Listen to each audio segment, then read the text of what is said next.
Volvemos al capítulo 12 de este libro y vamos a comenzar con el versículo 10. Queremos que usted note lo que tenemos ante nosotros en este pasaje, porque se trata del tercer ay.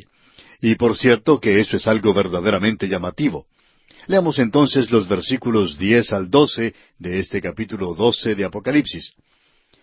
Entonces oí una gran voz en el cielo que decía, Ahora ha venido la salvación, el poder y el reino de nuestro Dios y la autoridad de su Cristo, porque ha sido lanzado fuera el acusador de nuestros hermanos, el que los acusaba delante de nuestro Dios día y noche. Y ellos le han vencido por medio de la sangre del Cordero y de la palabra del testimonio de ellos, y menospreciaron sus vidas hasta la muerte. Por lo cual alegraos cielos y los que moráis en ellos.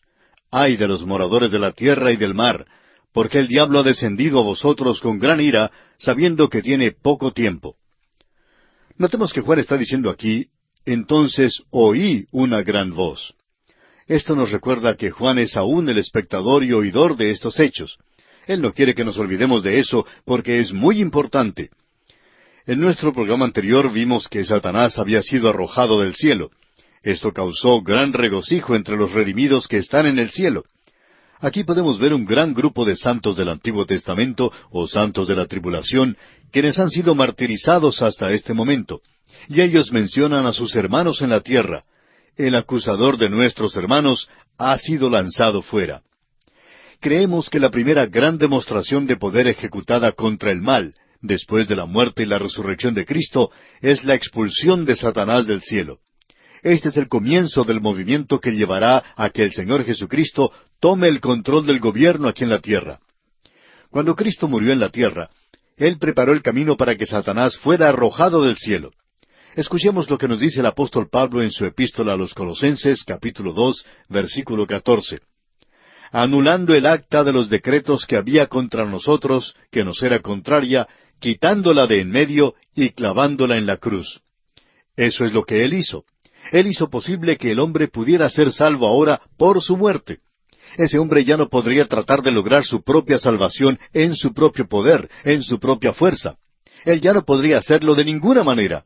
Y no solo eso, sino que en el versículo 15 se nos dice, y despojando a los principados y a las potestades, los exhibió públicamente, triunfando sobre ellos en la cruz. Opinamos que eso comenzó cuando Él ascendió al cielo y se llevó una gran multitud con Él. Él llevó cautiva la cautividad y los llevó a la presencia de Dios. Aquellos eran santos del Antiguo Testamento y creemos que se encuentran en este grupo que está diciendo que la salvación ha llegado. ¿Y qué es eso? Abre el camino para la venida de 4 libertades celestiales que han sido compradas por sangre. Nosotros hablamos de 4 libertades que aún no han llegado a suceder, pero aquí tenemos 4 libertades que llegarán a suceder cuando Cristo venga. En primer lugar, la salvación, la consumación, y esa es la persona de Cristo. Usted y yo no veremos nuestra salvación consumada hasta cuando estemos en su presencia. Amigo oyente, aún no se ha manifestado lo que hemos de ser, pero sabemos que cuando Él se manifieste, seremos semejantes a Él porque le veremos tal como Él es. Y eso llegará a realizarse cuando Él venga aquí a la tierra. Creemos que esto nos habla de su regreso visible a la tierra. Luego dice, y el poder. Amigo oyente, hasta ahora las naciones han controlado el poder y ha sido algo trágico. Y esto ha sido una realidad de toda nación. Algunas grandes naciones han sido capaces de hacer guerras, y como un gran incendio en una pradera, se desparrama a otras naciones y destruyen ciudades y dan muerte a la gente. Las naciones han abusado del poder aquí en la tierra, y será algo maravilloso cuando Él tome el poder y controle esta tierra. Luego, la tercera libertad que tenemos es el reino de nuestro Dios, que será establecido aquí en la tierra. Y no será hasta entonces que habrá paz. Y entonces también habrá justicia y libertad sobre la tierra. Nosotros en realidad no sabemos lo que es la verdadera libertad. Se nos dice que somos libres. Sin embargo, vemos que tenemos que hacer fila para conseguir casi todas las cosas en el presente. No hay libertad en eso. No nos podemos imaginar a los primeros colonizadores haciendo fila para lograr algo o para hacer algo. Pero amigo oyente, hoy hay que hacerlo. Y será maravilloso cuando este reino llegue a la tierra.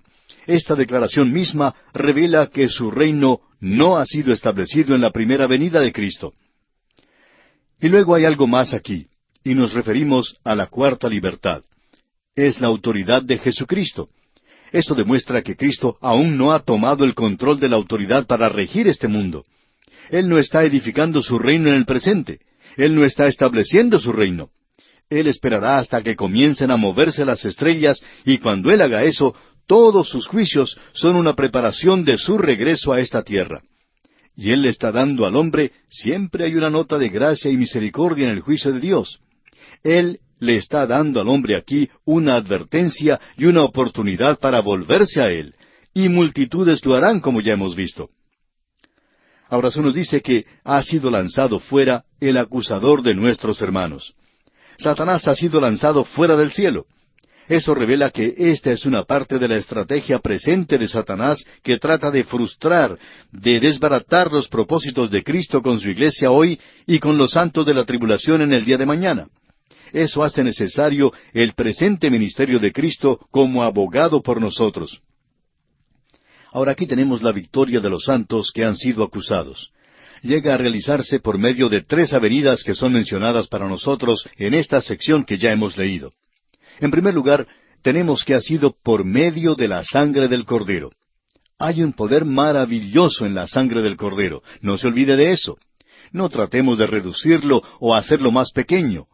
Las muchas referencias a la sangre del Cordero hacen necesario que esté allí en exhibición. Esta no es una concepción cruda. Más bien la crudeza se encuentra en nuestros pecados que hicieron necesario que Él tuviera que derramar su sangre.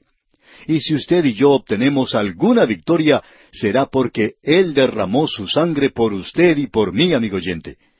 Usted y yo nunca, nunca seremos capaces de vivir una vida victoriosa. Las personas más derrotadas que hemos conocido han sido personas que supuestamente estaban viviendo la vida victoriosa. No sabemos por qué eso es cierto. Todos ellos nos parecen anémicos. Parecerían ser fugitivos de una fábrica de sangre. Tienen una apariencia superficial, pálida.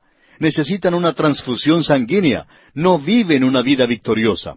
Él sí que la vive. Y si nosotros vencemos, amigo oyente, es por medio de la sangre del Cordero. La segunda razón para su victoria es la palabra del testimonio de ellos. Esto revela que ellos eran verdaderos mártires. Aquellos que pertenecen a Cristo no pueden negarle. Él nos presentó esto de una manera muy clara. Allá en el Evangelio según San Mateo, capítulo 10, versículo 33, dice, «Y a cualquiera que me niegue delante de los hombres, yo también le negaré delante de mi Padre que está en los cielos». Amigo oyente, es la palabra de su testimonio. Usted sabe que a nosotros no nos gusta todo este asunto de dar testimonio. Algunos de esos testimonios son dados por personas que no deberían estar dando testimonio porque las personas que les conocen bien saben eso. Hace de ellos algo pecaminoso y los hace escépticos, y con razón. Hay tantos ejemplos que podríamos dar. El lugar para dar un testimonio no es ante una congregación bien alimentada en un banquete, donde todos los santos dicen amén a cualquier cosa que uno diga. El lugar para dar un testimonio es en el mundo, donde uno se debe presentar a los impíos, a una multitud blasfema, para hacerles saber a ellos que usted pertenece a Cristo y que usted está en Cristo. De eso es que se está hablando aquí. Y eso da cierta fortaleza. Esto es algo que hace que un hombre se ponga de pie bien recto cuando puede dar un testimonio así. Cierto hombre de negocios que podríamos decir que es muy corpulento y de mano bastante pesada, es un ejecutivo de un establecimiento muy agresivo, y hay muchas personas blasfemas que le rodean. Y cuando este hombre escucha a alguien que está blasfemando, se le acerca y hablando de una manera amable y calmada le dice, «¿Sabe una cosa? Quisiera decirle lo que Jesucristo es para mí». Amigo oyente, el Señor Jesucristo dice que si nosotros le negamos a Él delante de los hombres, Él nos negará ante el Padre en el cielo. Y estos son verdaderos mártires, y la palabra mártires significa testigos. Esos son aquellos que testifican por Él. Lo siguiente que se menciona es que ellos menospreciaron sus vidas hasta la muerte. Ese es un lugar muy elevado al que llegaron. Cuando usted y yo hacemos del Señor Jesucristo nuestro primer amor en nuestra vida, El amor a sí mismo puede ser colocado en segundo, tercero, cuarto o quinto lugar, ya que por cierto debemos tener respeto por nosotros mismos. Tiene que haber dignidad en cuanto a nosotros, pero debemos colocarle a Él primero, y cuando le ponemos a Él primero, entonces no tendremos ningún problema en vivir por Él aquí en la tierra. El problema de hoy no es ciertas reglas que están siendo establecidas o dadas aquí. Estas reglas no tienen nada de bueno que les apoye, pero esto es lo que necesitamos detrás de todas estas reglas: la sangre del Cordero, la palabra de su testimonio, y luego amarle a Él sobre todas las cosas. Esa es la base misma del servicio. El Señor Jesucristo le preguntó al apóstol Pedro si le amaba, y cuando Simón Pedro por fin pudo expresar eso de una manera bastante débil, por cierto, el Señor Jesucristo le dijo que Él le iba a utilizar. Le dijo que iba a alimentar sus ovejas, que Él iba a predicar el primer mensaje o sermón de la iglesia, que Él iba a hacer a más gente salva per cápita de quienes estaban allí que probablemente cualquier otro momento de la historia del mundo. Notemos ahora, amigo oyente, que hay dos puntos de vista radicales de la expulsión de Satanás del cielo que tenemos aquí. Hay regocijo en el cielo porque esta serpiente terrible, traicionera, peligrosa y mortífera ha salido de allí para siempre. Pero hay un ay en la tierra. Este es el tercer ay. Sigue hasta el derramamiento de las 7 copas de la ira. Y el único consuelo para la tierra es que la permanencia de Satanás en la tierra es breve. Solo 42 meses, y es una intensificación de la tribulación durante ese período. Ahora vemos que cuando Satanás es arrojado a la tierra, que éste persigue a la mujer. Eso lo vemos en los versículos 13 y 14, y sigue hasta el versículo 16. Veamos estos dos primeros versículos mencionados, los versículos 13 y 14 del capítulo 12 de Apocalipsis. Y cuando vio el dragón que había sido arrojado a la tierra, persiguió a la mujer que había dado a luz al hijo varón, y se le dieron a la mujer las 2 alas de la gran águila, para que volase de delante de la serpiente al desierto, a su lugar, donde es sustentada por un tiempo, y tiempos, y la mitad de un tiempo. Esta es la última ola de antisemitismo que rodará sobre el mundo, y es la peor. Porque Satanás ha sido arrojado a la tierra, y sabe que tiene poco tiempo. Él aborrece a esta nación, porque Cristo vino de esa nación según la carne. Este es el tiempo de angustia para Jacob, y esa es la razón por la cual no podemos regocijarnos, y nunca lo hemos podido hacer, en el regreso presente de Israel a su tierra. Hay personas que opinan que ellos han regresado allí para el milenio, pero no es así. Ellos han regresado para el período de la gran tribulación, si es que han regresado allí por algún propósito, según la palabra de Dios. Aquí se nos dice en el versículo 14, se le dieron a la mujer las 2 alas de la gran águila, para que volase de delante de la serpiente al desierto. Hay quienes ven en esto un aeroplano o un avión que los llevará a ellos a un lugar donde ocultarse, y siempre eligen a Petra, ciudad enclavada en la roca, como un lugar de refugio. No sabemos cómo aterrizarán en un lugar como ese, pero ese es el problema de aquellos que dan esa explicación. Ahora debemos notar aquí que estas 2 alas de una gran águila no es algo que es raro o extraño para esta gente. Esto es algo que hace recordar la gracia de Dios al librar a Israel en el pasado de las manos de Egipto. Usted recuerda que Dios les dijo allá en Éxodo capítulo 19, versículo 4, «Vosotros visteis lo que hice a los egipcios, y cómo os tomé sobre las alas de águilas, y os he traído a mí». Amigo oyente, como usted puede apreciar, ellos no habían salido por medio de su propio esfuerzo o gracias a su propia habilidad. Ellos salieron porque Dios les había sacado, y las alas de águila llegaron a ser un símbolo para ellos. Y aquí, nuevamente en la gran tribulación, Israel no puede librarse a sí misma. Y nadie está interesado en librarles, pero Dios les librará en alas de águila por medio de su gracia.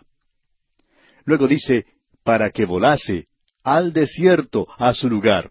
No dice la ciudad de Petra, enclavada en la roca. Puede que así sea, no lo sabemos, no queremos ser malentendidos. Sencillamente queremos decir que no sabemos dónde es. Y nos molesta un poco cuando alguien dice que lo ha encontrado antes de hacerlo nosotros. Y no sabemos cómo lo han encontrado. Esto ha sido identificado diversamente. Petra no es el único lugar. El desierto de las gentes del mundo, y habrá otro esparcimiento mundial de esta gente. Bueno, Cristo les dijo que huyeran a los montes. Y creemos que este es un desierto literal, algo similar a aquel período en el cual Israel pasó 40 años bajo Moisés, y este tiempo será de 42 meses. Ese es el significado aquí de un tiempo y tiempos y la mitad de un tiempo. Lo importante no es el lugar, sino el hecho de que Dios les protegerá a ellos por su gracia. Luego se nos dice aquí que ella es sustentada. Eso nos recuerda que en el pasado Dios les ha sustentado a ellos con el maná del cielo y el agua que manaba de la roca. Él les alimentará nuevamente, posiblemente de la misma manera. Luego leemos en los versículos 15 y 16 de este capítulo 12 de Apocalipsis. Y la serpiente arrojó de su boca, tras la mujer, agua como un río, para que fuese arrastrada por el río. Pero la tierra ayudó a la mujer, pues la tierra abrió su boca y tragó el río que el dragón había echado de su boca. Debido a que el desierto es algo literal, el agua también podría ser literal. Dios ha librado a Israel del agua al principio de la marcha en el desierto del Mar Rojo, y nuevamente al fin de la marcha del desierto en el río Jordán. Sin embargo, aquí se habla de agua como un río, y esto puede ser ejércitos que fluyen como un río sobre ellos. Esta figura retórica ha sido utilizada por Isaías en el capítulo 8 y versículos 7 y 8 de su libro. En Ezequiel, en el cuadro que él presenta de los últimos días, el rey del norte se ve marchando sobre Israel. ¿Cómo será detenido? Ninguna nación está allí para detenerle. Pero aquí está Dios, y Él le destruirá con las fuerzas naturales cuando Él invade a Palestina. Ezequiel capítulo 38, versículo 22 dice, Y yo litigaré contra él con pestilencia y con sangre, y haré llover sobre él, sobre sus tropas, y sobre los muchos pueblos que están con él, impetuosa lluvia y piedras de granizo, fuego y azufre. Eso nos da más indicación de lo que Juan está hablando aquí. Satanás utilizará cualquier medio para destruir a esta gente. Luego en el versículo 17 de este capítulo 12 de Apocalipsis, el último versículo del capítulo 12, leemos, Entonces el dragón se llenó de ira contra la mujer, y se fue a hacer guerra contra el resto de la descendencia de ella, los que guardan los mandamientos de Dios y tienen el testimonio de Jesucristo. Ahora, el resto de la descendencia de ella se refiere al remanente que es testigo de Dios en este período, los 144,000 que han sido sellados. Ellos evidentemente están testificando a través de todo el mundo. Y estos son los que guardan los mandamientos de Dios. Esto los coloca a ellos nuevamente bajo la ley, y esto excluye la posibilidad de que los testigos sean la iglesia. Todo el antisemitismo es inspirado por Satanás, y finalmente culminará en que Satanás realizará un supremo esfuerzo para destruir a esta nación, algo que ha tratado de hacer desde la esclavitud bajo el faraón egipcio, al patíbulo de Amán, al edicto cruel de Herodes, a través de Hitler, al mundo de la gran tribulación, donde Satanás ha encabezado el ataque contra ese pueblo a causa de este Hijo varón, Jesucristo. Y así llegamos al capítulo 13 de Apocalipsis, y aquí tenemos los últimos dos personajes, las dos bestias, la bestia que sale del mar y la bestia que sale de la tierra. En el capítulo 12 se nos presentó a la mujer, Israel, al dragón escarlata, Satanás, al hijo o niño de la mujer, Cristo, a Miguel, el arcángel, y al remanente, los 144,000 sellados de Israel. Y ahora tenemos los dos últimos, y amigo oyente, esto puede ser algo demasiado para que capte su mente. Si los últimos capítulos no lo han hecho, por cierto que éste lo hará. La bestia que sube del mar y la bestia que sube de la tierra. Llegamos a este impresionante 13º capítulo de Apocalipsis. Aquí se nos presentan los dos últimos personajes de los 7 que nos fueron presentados por la 7ª trompeta. Ya hemos visto 5 de ellos en el capítulo 12. La mujer, que es Israel, el dragón escarlata, Satanás, el hijo de esta mujer, que es Cristo, Miguel, el arcángel, y luego el remanente, es decir, los 144,000 que fueron sellados por Dios y que van a pasar a través del período de la gran tribulación. Aquí es donde suceden las cosas cuando llegamos a estos personajes. Aquí se nos revela la gran lucha o batalla que se está llevando a cabo entre la luz y las tinieblas, entre Dios y Satanás. Lo vemos manifestado ahora al llegar al fin de las edades durante el período de la gran tribulación. Se nos presentan ahora estos dos últimos personajes, y uno de ellos es la bestia que sube del mar. Él es dos cosas, un poder político y una persona. Eso lo vemos en los primeros 10 versículos. Luego, en los versículos 11 al 18, tenemos la bestia que sube de la tierra. Y este es un líder religioso. Vamos a observar esto, pero hay algunas declaraciones preliminares que debemos hacer. Aquí se nos presentan dos bestias como bestias salvajes. Esa es la traducción literal. Es ya bastante malo ser una bestia, pero el ser una bestia salvaje agrava más la injuria. Y existe mucho desacuerdo entre expositores bíblicos de reputación en cuanto a la identidad de la bestia. Algunos consideran que la primera bestia es una persona, mientras que otros la tratan como la última forma del Imperio Romano. Algunos tratan a la segunda bestia como el hombre de pecado, mientras que otros la tratan meramente como a un profeta, como a un tipo de Juan el Bautista para la primera bestia. Estas dificultades se hacen presentes, según nuestra opinión, porque es imposible separar al rey de su reino. Un dictador tiene que tener un reino sobre el cual regir o gobernar, de otro modo no es un dictador. Aun cuando es difícil distinguir a los dos, parece ser que la primera bestia es el anticristo, o el gobernante sobre el restaurado imperio romano. En el capítulo 16, versículo 10, se nos habla de el trono de la bestia. De eso podemos juzgar que tiene que haber alguien que se siente sobre ese trono, y esa es la bestia que se menciona aquí, pero no sería una bestia si no tuviera un imperio. Ahora, después de haber determinado la identidad de la primera bestia, no es verdaderamente difícil identificar la segunda, al falso profeta, y quien tiene a su cargo el guiar o encabezar la adoración de la primera bestia. Él también es el anticristo, ya veremos esto. Hay otro punto de vista que se mantiene hoy, de que el anticristo es la negación de la persona de Cristo, en lugar de ser una persona en realidad. Es decir, que el anticristo es una doctrina falsa, en lugar de ser una persona que aún debe ser revelada. Creemos que podemos dar una respuesta a eso. La explicación, según opinamos nosotros, se encuentra en el significado de la preposición anti, y tiene dos usanzas.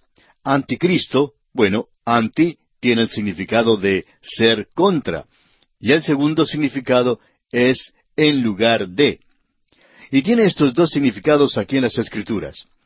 Juan, no en Apocalipsis, sino en su primera epístola y también en la segunda epístola, menciona al anticristo. Y él es el único que utiliza esa expresión. Creemos que podemos ver estas dos características. Tenemos a aquella que está en contra de Cristo y la otra que imita a Cristo. Y el anticristo es ambas cosas. ¿Y cómo se puede tener todo esto en una persona? Bueno, vamos a ver eso. Y queremos dedicar algo de tiempo para ver lo que Juan tiene que decir. Ya hemos visto esto con anterioridad cuando estudiamos la primera epístola del apóstol Juan. Pero vamos a echarle ahora otra mirada un poco breve. En el capítulo 2, versículo 18 de esa primera epístola del apóstol Juan, leemos: Hijitos, ya es el último tiempo, y según vosotros oísteis que el anticristo viene, así ahora han surgido muchos anticristos, por esto conocemos que es el último tiempo. Note usted, hijitos, ya es el último tiempo. Eso lo dijo hace 2000 años. Hemos estado en esta última etapa por mucho tiempo, y eso es cierto. En este versículo, Juan no solo dice que vendrá o habrá un anticristo, sino que en sus días ya había muchos anticristos. Ahora, ¿qué era lo que identificaba al anticristo? Bueno, notemos lo que él dice en el capítulo 2 de su primera epístola, versículo 22. Dice: ¿Quién es el mentiroso, sino el que niega que Jesús es el Cristo? Ese es anticristo, el que niega al Padre y al Hijo. El anticristo niega la deidad de Cristo. Él la niega, él está en contra de Cristo, y vemos que él es el enemigo de Cristo sobre la tierra. Juan nos va a decir algo más en cuanto al anticristo en el capítulo 4. En los versículos 1 al 3 de este capítulo 4 de su primera epístola, él dice: Amados, no creáis a todo espíritu, sino probad los espíritus si son de Dios, porque muchos falsos profetas han salido por el mundo. En esto conoced el Espíritu de Dios. Todo espíritu que confiesa que Jesucristo ha venido en carne es de Dios. Y todo espíritu que no confiesa que Jesucristo ha venido en carne no es de Dios. Y este es el espíritu del anticristo, el cual vosotros habéis oído que viene y que ahora ya está en el mundo. Es decir, cualquier persona o cualquier grupo o cualquier libro que niega la deidad de Cristo, eso es anticristo. Debemos decir honradamente, amigo oyente, que consideramos esa representación teatral y esa película que Hollywood produjo hace ya muchos años, titulada Jesucristo Superestrella, como el anticristo. Es contra el Cristo Jesús de la Biblia. Y creemos que cualquier ministro que niega la deidad de Cristo es anticristo. Él es contra Cristo. En la segunda epístola del apóstol Juan, versículo 7, él dice, «Porque muchos engañadores han salido por el mundo que no confiesan que Jesucristo ha venido en carne. Quien esto hace es el engañador y el anticristo». El anticristo es un engañador. Él pretende ser Cristo, aparenta ser Cristo y no lo es. Y eso es exactamente lo que el Señor Jesucristo dijo. Él dijo que vendrían muchos en su nombre diciendo que eran Cristos, y que nosotros deberíamos probarlos, porque todo espíritu no es de Dios. Es necesario probar los espíritus en el presente. Hay muchas personas que se excitan demasiado y se ponen muy nerviosos en el pequeño grupo al que pertenecen. Amigo oyente, sería mejor que usted comience a probar ese pequeño grupo al que pertenece, a ese pequeño culto al cual usted asiste. En lugar de ser una cosa extraordinaria, quizá usted esté siguiendo al anticristo. El Señor Jesucristo dijo en el Evangelio según San Mateo, capítulo 24, versículo 24, «Porque se levantarán falsos cristos y falsos profetas, y harán grandes señales y prodigios, de tal manera que engañarán, si fuere posible, aun a los escogidos». Note usted, se levantarán falsos cristos, es decir, ellos serán capaces de hacer milagros. La última bestia es en realidad una persona que realiza milagros. Él es un anticristo, y ya vamos a ver que la primera bestia es un anticristo político. La última bestia es un anticristo religioso. Ni siquiera el diablo pudo poner todo en una sola persona.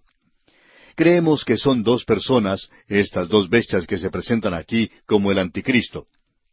Bien, regresemos entonces a nuestro texto en Apocalipsis y leamos los dos primeros versículos de este capítulo 13 de Apocalipsis. «Me paré sobre la arena del mar, y vi subir del mar una bestia que tenía 7 cabezas y 10 cuernos, y en sus cuernos 10 diademas, y sobre sus cabezas un nombre blasfemo. Y la bestia que vi era semejante a un leopardo, y sus pies como de oso, y su boca como boca de león. Y el dragón le dio su poder y su trono y grande autoridad. Y se paró sobre la arena del mar». ¿Es así como dice el primer versículo? Lo que usted leyó fue, «Me paré sobre la arena del mar», como si fuera Juan hablando. En los mejores manuscritos esto se presenta como Él. Ahora, ¿quién es Él? ¿De quién estábamos hablando en el último capítulo? Es el mismo Él, porque ese es el último calificativo. Y ese, por supuesto, es Satanás. Así es que el dragón, Satanás, se paró sobre la arena del mar. Y vi subir del mar una bestia. ¿Quién es el que hace salir del mar a la bestia? Bueno, es Satanás. Él es quien hace salir del mar a esta bestia. Sale del mar. El mar en las Escrituras es un cuadro de las naciones del mundo, la humanidad, como un mar agitado, que tenía 7 cabezas y 10 cuernos, dice, y en sus cuernos 10 diademas, y sobre sus cabezas un nombre blasfemo. Esta es en realidad una bestia. Si yo me doy cuenta en la oscuridad que él y yo estamos dirigiéndonos en la misma dirección, estoy seguro que me adelantaré mucho más en el camino que él. Bien, notemos esto. El dragón está parado sobre la arena del mar, y él es el que hace salir a la bestia salvaje del mar y la domina. Esta es su obra maestra. Él es una persona, encabeza todo el imperio romano. Como ya hemos dicho anteriormente, Roma se desintegró. Y ese es el único imperio que será capaz de volver a juntarse otra vez. Usted podrá recordar que hablamos de esto detalladamente cuando estudiamos el libro de Daniel. Esa es la razón por la cual es necesario conocer el libro de Daniel para poder estudiar Apocalipsis. Aparentemente, Dios no interviene en la tierra por un tiempo y entrega esto a Satanás. Personalmente creemos en la justicia divina, y debido al hecho de que el mal ha aparecido y Satanás ha llegado a ser quien es, Dios debe permitirle a él demostrar que aunque le deja dominar y dirigir de tal manera, él no va a ser capaz de producir nada. De otra manera, Satanás siempre podrá decirle a Dios, cuando él se encuentre en el lago de fuego, «Tú nunca me diste una oportunidad. Si tú no hubieras intervenido en el mundo y me hubieras dejado solo, entonces sí hubiera sido capaz de realizar mi propósito y establecer un segundo reino». Pero Dios va a hacer eso. Así es que Satanás no va a tener esa oportunidad de hacer eso. Así es que tenemos aquí esta tremenda declaración, y como ya hemos dicho, el mar representa a las naciones. Y esta bestia salvaje es similar en su descripción a la cuarta bestia mencionada en el capítulo 7 de Daniel. Allí representa la historia profética del Imperio Romano hasta el pequeño cuerno en su destrucción. Esa pequeña bestia allí parecía como que estuviera dormida por un corto tiempo. Y luego tuvo esas 7 cabezas, y de una de las cabezas salió ese pequeño cuerno. Usted recuerda que en Daniel capítulo 7 versículo 8 leemos, «Mientras yo contemplaba los cuernos, he aquí que otro cuerno pequeño salía entre ellos». Este pequeño cuerno estableció a 3, y era capaz de dominar a los otros 7.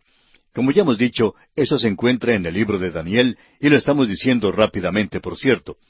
Pero amigo oyente, en el momento del escrito de Juan, la mayor parte de la profecía de Daniel ya se había cumplido. Las primeras 3 bestias fueron Babilonia, el león; Media y Persia, el oso; el imperio greco-macedonio, representado por un leopardo. Esa es la tercera bestia. Y cuando Daniel presentó esto, era profecía. Ahora es cumplimiento. Así es que Juan se concentra en la última bestia y en el pequeño cuerno, porque la última bestia ha aparecido y el imperio romano se desintegró. Así es que en el momento del escrito de Juan, la mayor parte de la profecía de Daniel ya se había cumplido. Y Juan estaba viviendo en la época del imperio romano, habiendo sido exiliado en la isla de Patmos por el emperador romano Domiciano. Ya se estaban notando señales de debilidad y desintegración y deterioro. Y Juan era un espectador de aquello que aún estaba en el futuro. El énfasis se da al gobierno del cuerno pequeño de Daniel, capítulo 7, y el cuerno pequeño se nos presenta como esta bestia salvaje, porque él ahora está gobernando y controlando el imperio romano, es decir, eso será para el período de la gran tribulación en su profecía. Y el cuerno pequeño y la bestia salvaje son identificadas aquí. Para aquellos que nos escuchan y que son estudiantes de la Biblia, podrán comprender ahora esto, y si no lo comprenden, entonces pueden obtener el estudio nuestro sobre el capítulo 7 de Daniel. Esto es algo básico para llegar a comprender lo que se dice en Apocalipsis. La bestia salvaje es el hombre de pecado, un anticristo, el último dictador mundial. Y el último versículo de este capítulo 13 de Apocalipsis confirma este punto de vista, ya que dice, «Aquí hay sabiduría. El que tiene entendimiento, cuente el número de la bestia, pues es número de hombre, y su número es 666. Ya vamos a ver eso. Así es que aquí estamos tratando con el hombre que es el último dictador mundial, y vamos a ver el desarrollo de esto aquí en este capítulo 13 de Apocalipsis. En nuestro día ha habido mucho entusiasmo y excitación, y nos incluimos en este grupo, y eso es en referencia al mercado común europeo en el día de hoy. Amigo oyente, ha habido muchos que han tratado de reunir otra vez a Europa. Carlomagno trató de hacer eso y fracasó. El Sagrado Imperio Romano está centrado en Viena, Austria, y allí uno puede apreciar que Francisco José fue el último de los emperadores del Sagrado Imperio Romano. Aparentemente su hijo fue asesinado o se suicidó. Es una historia muy triste. Y esto siempre ha sido algo de interés para nosotros. Ahora, Napoleón también trató esto. El Kaiser Guillermo también trató de hacerlo. Hitler y Mussolini trataron de hacerlo. Pero amigo oyente, Dios no estaba listo todavía, y Dios no permitirá que éste aparezca hasta que sea el momento de la gran tribulación. Para nosotros el mercado común es algo interesante, no porque vemos que se está cumpliendo la profecía, sino porque vemos que se están preparando las cosas que revelan que la profecía puede ser cumplida. Hay muchas personas que han dicho a través de los siglos que es imposible reunir otra vez a Europa. Bueno, uno no lo puede hacer sino hasta cuando Dios esté listo, y Satanás proveerá al hombre. El mercado común es sencillamente un instrumento interesante, eso es todo.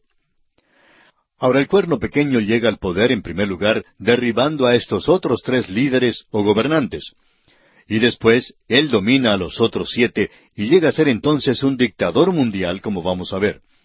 Las 7 cabezas no son identificadas fácilmente. Ellas son interpretadas en el capítulo 17, versículos 9 y 10, y también el versículo 17. Y estos no reinan contemporáneamente como lo hacen los 10 cuernos, pero aparecen en orden cronológico. Algunas han sido interpretadas como representando a ciertos emperadores romanos. Allí tenemos a Domiciano, quien fue un gobernante. Otros han interpretado que estas 7 cabezas son formas de gobierno a través de las cuales pasó el imperio romano. Ellos han tenido reyes, concilios, dictadores, tribunos militares y emperadores y déspotas. Ahora, el tercer punto de vista es que las 7 cabezas representan algunas grandes naciones de la antigüedad que blasfeman contra Dios: Roma, Grecia, Media y Persia, Caldea, Egipto y Asiria. El reino de la bestia sería el 7º, que aún está por venir. El comentarista y erudito Sis toma esa posición. Otro punto de vista probable es que las 7 cabezas corresponden a las 7 cabezas del dragón y que demuestran una sabiduría excepcional. Satanás le da energía al hombre de pecado, al último dictador. Ya vamos a ver eso. Así es que usted puede elegir aquí. De modo que, hablando francamente, amigo oyente, este es un lugar donde no podemos ser dogmáticos. No podemos decir lo que es, y de paso digamos que no creemos que sea de tanta importancia. Ahora, las 7 cabezas son culpables de blasfemar. La blasfemia se manifiesta a sí misma de 2 maneras, según expresa el comentarista Govet: haciéndose a sí mismo igual a Dios, usurpando su lugar, y calumniando y tomando el nombre de Dios en vano. Los emperadores de Roma eran culpables de la primera forma mencionada. Ellos se hacían a sí mismos iguales a Dios. En el imperio romano existía la adoración del emperador. Los fariseos eran culpables de lo segundo, cuando blasfemaban contra el Espíritu Santo. La bestia es culpable de ambas formas, como vamos a poder apreciar cuando estudiemos este capítulo. Abrimos nuestras Biblias en el capítulo 13, versículo 2. Aquí tenemos 2 bestias, y son terribles en realidad. El versículo 2 entonces, de este capítulo 13 de Apocalipsis dice: Y la bestia que vi era semejante a un leopardo, y sus pies como de oso, y su boca como boca de león, y el dragón le dio su poder y su trono y grande autoridad. Esta es una criatura bastante extraña, por cierto. Nunca ha sido vista en el mar, o en la tierra, o en el aire. Este es un verdadero espectáculo. Juan escribió de él que era una bestia compuesta, y ahora nosotros podemos comenzar a formular realidades muy definidas en cuanto al anticristo. Vamos a notar estas cosas al avanzar en nuestro estudio. Él combina las características de la otra bestia que observó Daniel. Esa es mencionada en la visión de Daniel, usted recordará, allá en el capítulo 7 de su libro.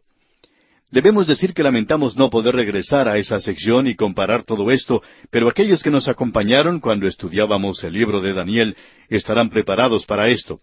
Y confiamos que el resto de los oyentes nos perdonarán por no entrar en demasiados detalles, porque ya hemos visto esto en el libro de Daniel. Ahora, la semejanza exterior de esta bestia es como un leopardo. El capítulo 7, versículo 6 de Daniel dice: Después de esto miré, y he aquí otra, semejante a un leopardo, con 4 alas de ave en sus espaldas. Tenía también esta bestia 4 cabezas, y le fue dado dominio. Las palabras para pantera y leopardo son las mismas. Y esta bestia podría ser cualquiera de las 2. Vamos a continuar utilizando la palabra leopardo. Esto representaría a Grecia, el imperio macedonio. Y Grecia se destacaba por su brillantez, por su progreso en las artes y las ciencias. Se destacaba por sus filósofos, por su arquitectura, por su maravillosa literatura. Y el idioma en sí es un idioma maravilloso. Ahora, el imperio de la bestia tendrá toda la cultura exterior que era la gloria de Grecia. Y tendrá los pies semejantes a los de un oso. Eso nos hace recordar de la segunda bestia mencionada en Daniel. De esta bestia se nos habla en el versículo 5 del capítulo 7 de Daniel, donde dice: Y he aquí otra segunda bestia, semejante a un oso, la cual se alzaba de un costado más que del otro, y tenía en su boca 3 costillas entre los dientes, y le fue dicho así: levántate, devora mucha carne. Vimos que este era el imperio de Media y Persia, destacado por su paganismo, al moverse y avanzar por toda la tierra como un enorme gigante insaciable. El imperio de la bestia tendrá la fortaleza y riqueza pagana que tenía el imperio de Media y Persia.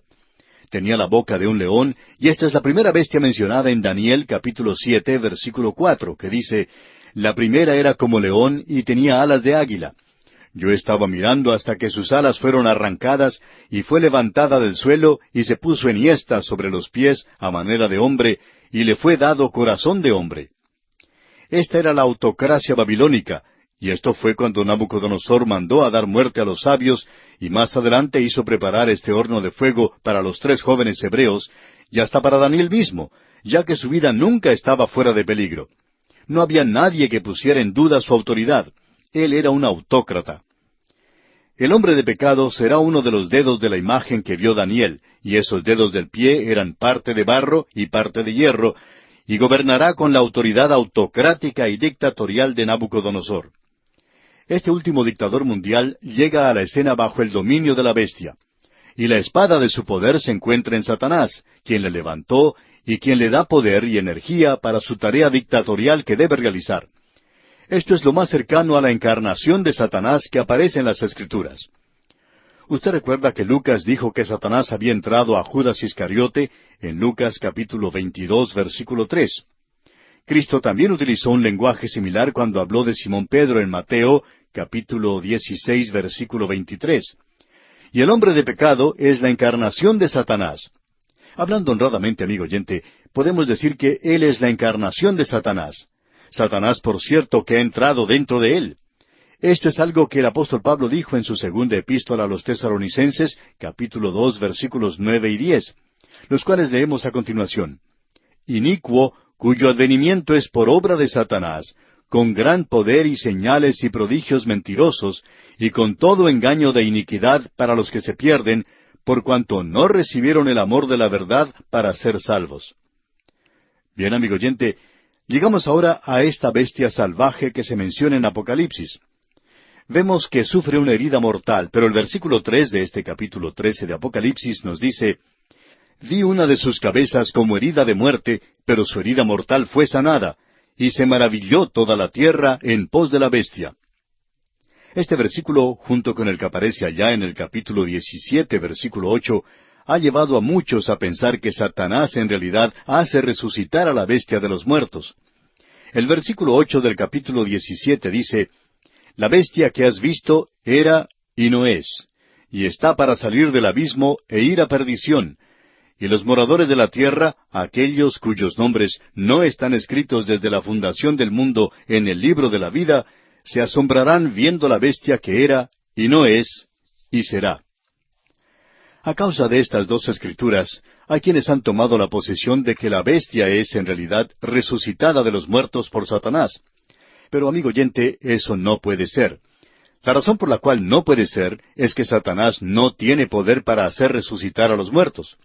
Esto es algo que no se le ha dado a él. El Señor Jesucristo es el único que puede resucitar a los muertos. Él dijo: de cierto os digo, el que oye mi palabra y cree al que me envió, tiene vida eterna, y no vendrá a condenación, mas ha pasado de muerte a vida. Esas palabras las encontramos en Juan capítulo 5, versículo 24. Y en el versículo 21 de este mismo capítulo del Evangelio según San Juan, él dice: porque como el Padre levanta a los muertos y les da vida, así también el Hijo a los que quiere da vida. Y luego en los versículos 28 y 29 del mismo capítulo 5 del Evangelio según San Juan, leemos: no os maravilléis de esto, porque vendrá hora cuando todos los que están en los sepulcros oirán su voz, y los que hicieron lo bueno saldrán a resurrección de vida, mas los que hicieron lo malo a resurrección de condenación.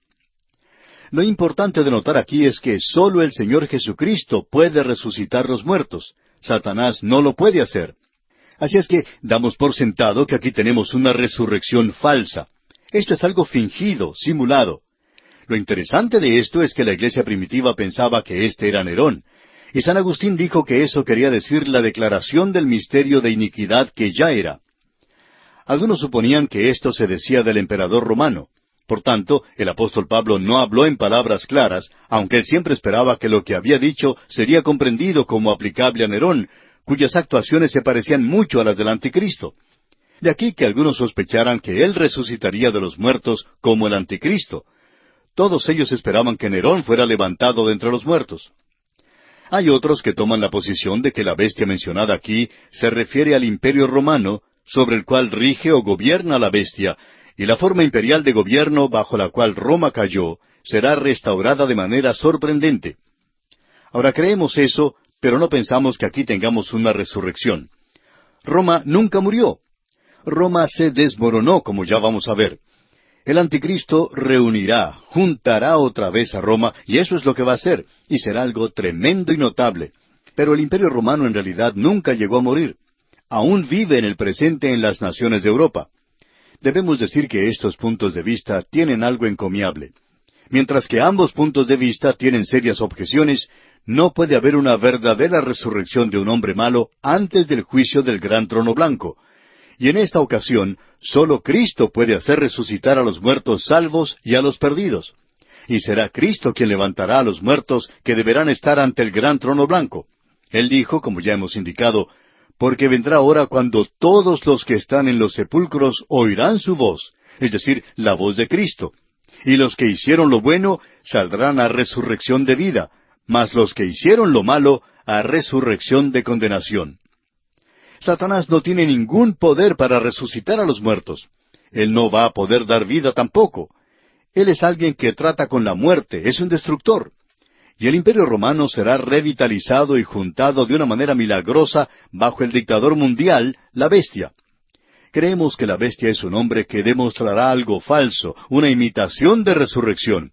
Este será el gran engaño, esa gran mentira del período de la gran tribulación. Dios permitirá que ellos crean esa gran mentira, y eso es parte de esa gran mentira. Amigo oyente, ellos no quieren aceptar la resurrección de Cristo, pero por cierto que van a aceptar la resurrección del anticristo, y eso será algo falso. Ahora, en Apocalipsis se nos dice que su herida mortal fue sanada, aquí en el versículo 3 del capítulo 13. Esto demuestra la imitación blasfema de la muerte y resurrección de Cristo, y en aquel día saldrá la proclama o grito, ¿qué ha hecho Cristo que el anticristo no haya hecho? Nadie puede imitar la resurrección. Bueno, ellos pueden imitarla, pero no la pueden duplicar. Pero aún así, el anticristo va a duplicarla de tal manera que va a engañar al mundo. Es una gran mentira. Nosotros decimos hoy que Cristo ha resucitado, y ellos se jactarán en aquel día y dirán, también ha resucitado el anticristo. El imperio romano saltará otra vez a la existencia bajo la mano cruel de un hombre que falsificó una resurrección, y un mundo crédulo que ha rechazado a Cristo finalmente acepta y cree tal falsedad. Amigo oyente, ahora comenzamos a tener aquí un cuadro compuesto. Vimos al jinete del caballo blanco que traía una paz falsa al mundo. En la historia registrada hasta hoy del hombre, éste ha tenido ya 15,000 guerras, ha firmado unos 8,000 tratados de paz, y sin embargo, en el pasado solo unos 200 o 300 años ha tenido paz. Lo podríamos expresar de esta manera. En toda la historia de la humanidad, el hombre solo ha disfrutado de 200 o 300 años de verdadera paz. Y por cierto que G. K. Chesterton tenía razón cuando dijo, una de las paradojas de esta era es que se llama la era del pacifismo, pero no es la era de la paz. Así es que él se presenta en una plataforma o programa falso, trayendo paz al mundo. ¿Y cuántas veces las naciones han hecho lo mismo? Elegido un presidente que ha prometido paz y que luego termina llevando a la nación a la guerra. La mayoría de las naciones son guerreras, no son pacíficas. Es muy difícil hoy encontrar alguna localidad donde exista la verdadera paz. Vamos a presentar ahora dos citas que creemos son de importancia. Una proviene del que era director de estudios en el Instituto Real de Asuntos Internacionales, Arnold Toynbee, quien presentó esto en el año 1953. Él dijo, al obligar a la humanidad a desarrollar armas cada vez más letales y al mismo tiempo hacer que todos los habitantes del mundo dependan más y más unos de los otros económicamente, tecnológicamente han llevado a la humanidad a tal grado de angustia que estamos listos ya para deificar a cualquier César nuevo que llegue a tener éxito en dar al mundo unidad y paz. Hasta aquí la cita del señor Toynbee. Y eso será todo lo que el anticristo tenga que ofrecerle al mundo cuando venga. Él dice, yo voy a darles paz. Y todos van a decir, aleluya, y le elegirán para que ocupe ese alto cargo.